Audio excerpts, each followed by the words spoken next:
just what we thought would actually happen with governments pumping money into the tech companies to surveil us over COVID misinformation. Well, what we feared would happen is now happening. The companies didn't shut down now that the pandemic's over. Oh, no, no, no, no, no, that never happens. No. They've instead moved on to surveil us for anything else the government doesn't like. And now in the UK, hundreds of people have been arrested over social media posts that these tech misinformation companies have analyzed and flagged. Let me show you Bonnie Spofforth. She is a 55-year-old woman in the UK. She's been flagged as the source of the recent riots and protests. Show her picture. There we go. So this is Bonnie. So she has been flagged as the source of the recent riots and protests across the UK. What caused the riots was 3 young girls were stabbed in a dance class, and Bonnie made a post on social media that said, quote, Ali al-Shakati was the suspect. He was an asylum seeker who came to the UK by boat last year and was on an MI6 watch list. If this is true, then all hell is about to break loose, end quote. Well, it wasn't true, but hell did break loose. Now, according to Alex Rubinstein over at Active Measures, Bonnie's post was flagged by a tech misinformation company called Logically, which was given £1.5 million by the UK government during the COVID pandemic to develop better tech to help analyze and flag COVID misinformation posts. And now they're using that same tech to target people for what they consider to be hate speech. Now, watch the police actually arrest a guy for a Facebook post.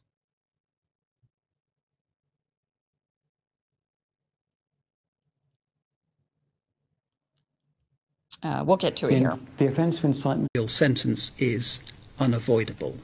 The time's 20 to 3, 1440. I'm arresting you on suspicion of improper use of the electronic communications network. Under Section 127 of the Communications Act, okay? So you do not have to say that it may harm your defence if you don't mention one question, something which you later are in court.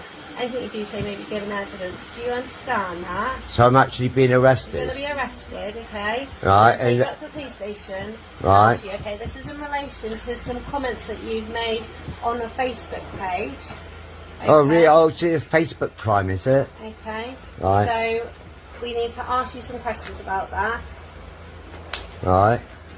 Have you got anything in your pockets, Thomas? I've got my keys. No, that's about it, I think. Keys. So, anyone who's been arrested, we can search them under Section 32 of the Peace and Criminal Act. Right. And that's for dangerous items. You said I was going to be arrested under some what information? I'm going to be arrested for posting on Facebook. Made some comments that are offensive, obscene, and people have made a complaint about that, and it's. And can you tell me what this comment was? Okay, well we'll do that when we interview. All right. And so, what am I going to be locked up for the night, or? Hopefully not. Hopefully not. So you made a post on Facebook that was offensive or obscene, and now you're being arrested for a Facebook post. This is what's happening in the UK. Here is an official talking about how they have dedicated police officers who are scouring social media to look for this type of material. And of course, they're using that tech that they developed during COVID. Watch this.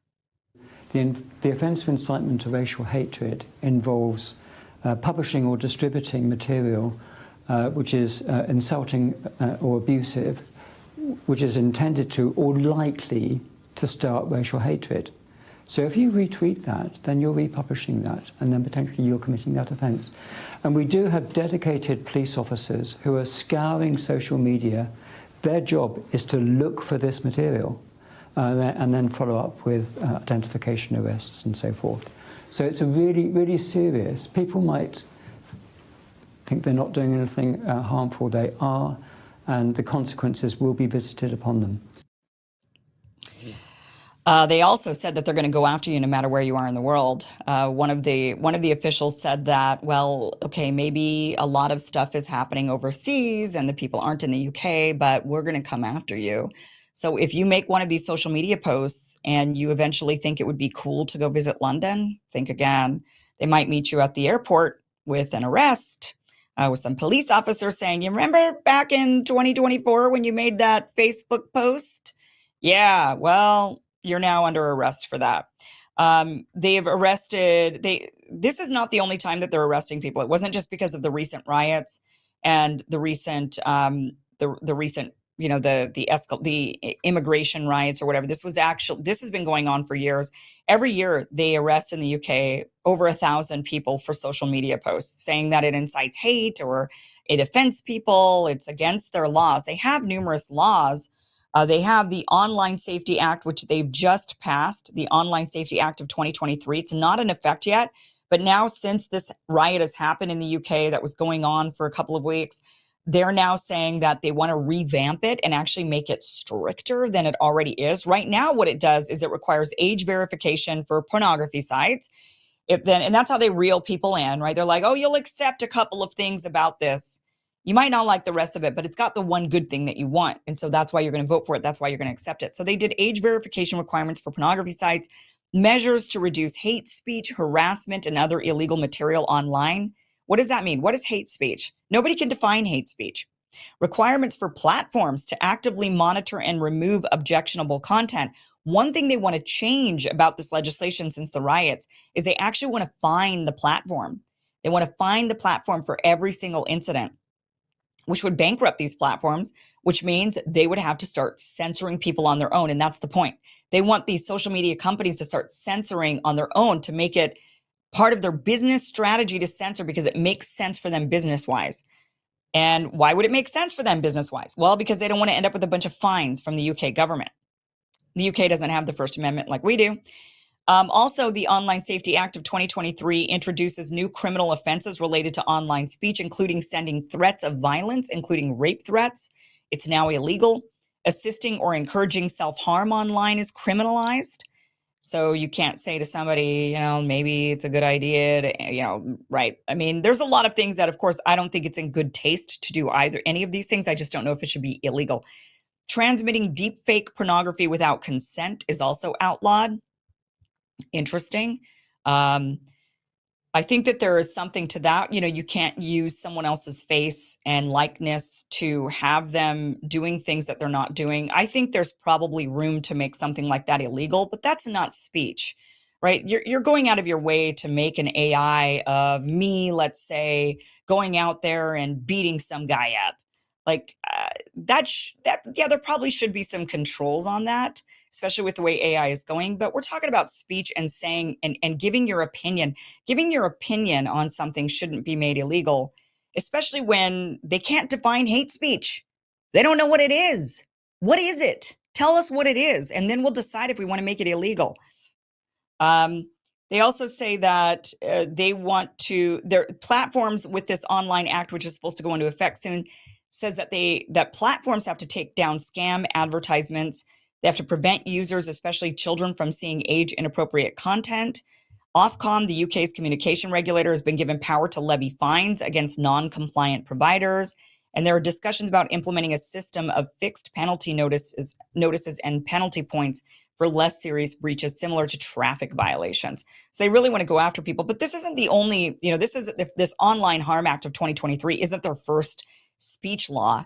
They did one in 1986. It's called the Public Order Act of 1986, which prohibits expressions of racial hatred, defined as hatred against a group based on color, race, nationality, ethnic, or national origins. And specifically, it criminalizes using threatening, abusive, or insulting words or behavior. Insulting. You can't even insult somebody online anymore. Displaying threatening, abusive, or insulting written material with the intent to stir up racial hatred or where racial hatred is likely to be stirred up. How are you supposed to know? And by the way, one of the things that's gone on with Bonnie Spofford now, the 55-year-old who said it was this, illegal Muslim who was on the MI6 watch list or whatever, she heard it from someone else. I mean, she says, it wasn't me. It didn't start with me. She heard it from some other social media post, and then she posted it. And she even put in her post, if this is true, then all hell is going to break loose. But she wasn't the first one to post it, but they're still pinning it on her because that's what the tech companies with their algorithms they've said, well, but your post is the one that blew up. It doesn't matter where you heard it. It just so happened your post went viral. So you're now responsible for all the violence in the UK, Bonnie. They also have the Racial and Religious Hatred Act of 2006, which was amended in 2021, and then in 2024 again. It makes it an offense to stir up hatred through threatening or abusive behavior based on age, disability, religion, sexual orientation, transgender identity. How do they define hate speech? Well, it must be threatening, abusive, or insulting. Insulting, my God, everybody gets insulted about somebody's insulted because I said the G word just now. It must be intended to or likely to stir up hatred. It applies to words, behavior, written material, and recordings, protected characteristics including race, religion, sexual orientation, and in Scotland also age, disability, and transgender identity. You just can't say anything. So you just have to all act like Stepford Wives, or like you're in Pleasantville. Smile, everybody wave. This is Pleasantville. Can't say what you're really thinking. You just have to behave the way they want us to behave. And then you could think whatever you want inside of your head, but you have to leave it inside of your head. You're not allowed to have a discussion about how, your government is screwing things up or how things aren't the way that you wanted them to be or blah, blah, blah. No, you're not. That's hate speech. And pretty soon politicians are going to be a protected class. I wouldn't put it past them, guys, to put that into law. Arrests. They've made a lot of arrests. In this latest round, they've made dozens of arrests for people for social media activity. They've jailed a 28-year-old man from Leeds, was the first person convicted for online posts related to the recent riots. He's charged with stirring up racial hatred.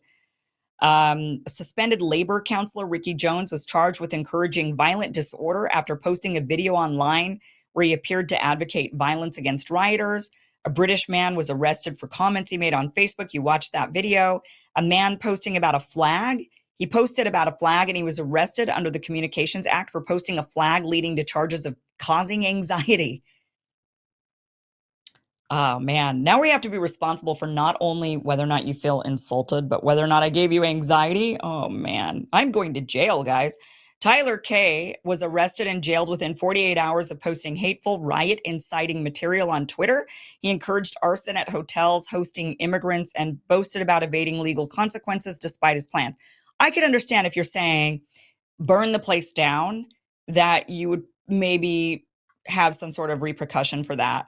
Posting about a flag or making a comment like, I don't want the immigrants here, or these people are ruining our country. That's your opinion. You should be allowed to say that. Jordan Parler was arrested and jailed for 20 months for a Facebook post encouraging violence against a hotel housing immigrants.